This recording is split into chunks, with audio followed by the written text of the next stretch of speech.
All right, let's head straight to the commodities market now. We'll see ginger, one of Nigeria's main cash crops, with over 90% of total domestic production exported. Although domestic consumption, that's holding up at 10% of total production.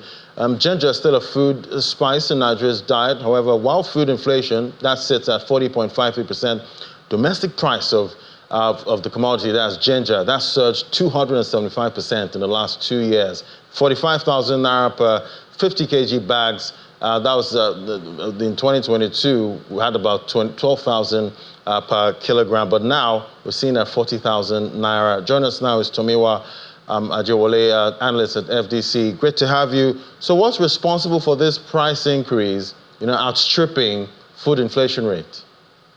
Thank you for having me, Lodi.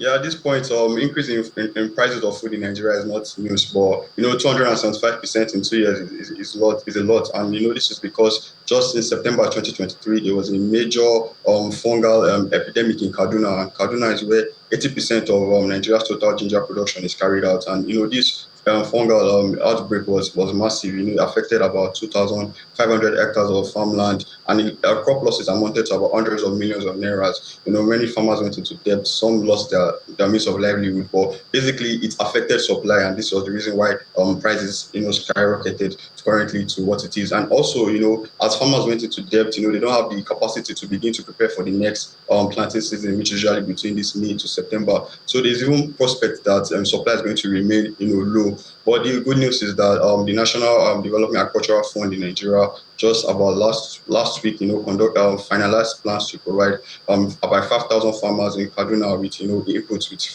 free of charge, of course. And these inputs total about 1.7 billion naira, consisting of fertilizer, hybrid seeds, and insecticides, of course, and fungicides. So hopefully with this, these free inputs, the farmers are able to go back to the farm and just increase able to produce, so that supply increases and prices come down. Right, and talking about prices, I was discussing with my colleague earlier. I'm just looking for that one thing that has not gone up in price, in Nigeria at this point. But with over 90% of total domestic production exported, what can be done to increase, domestic production of ginger?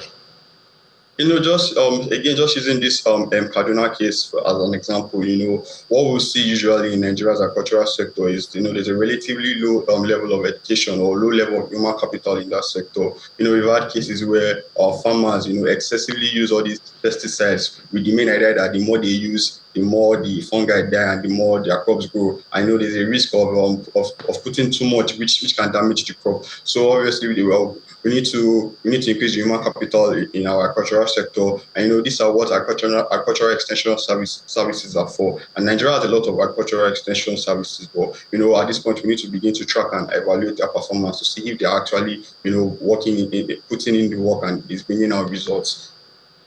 So what are you seeing for prices going forward? For prices going forward, as I said, that right now what we're beginning to see is that as the production is increasing due to the intervention, we're going to see more supply, and also it is beginning to see a shift towards processing the ginger, because usually Nigeria produces just the fresh ginger, but we're beginning to see a shift towards processed ginger, and this is going to help to obviously going to increase the value, and the more there's the supply, we're going to see prices come down. All right, definitely. We'll keep tracking that price. Thank you so much. It was great having you, Tomiwa, analyst, financial derivatives company. Thank you.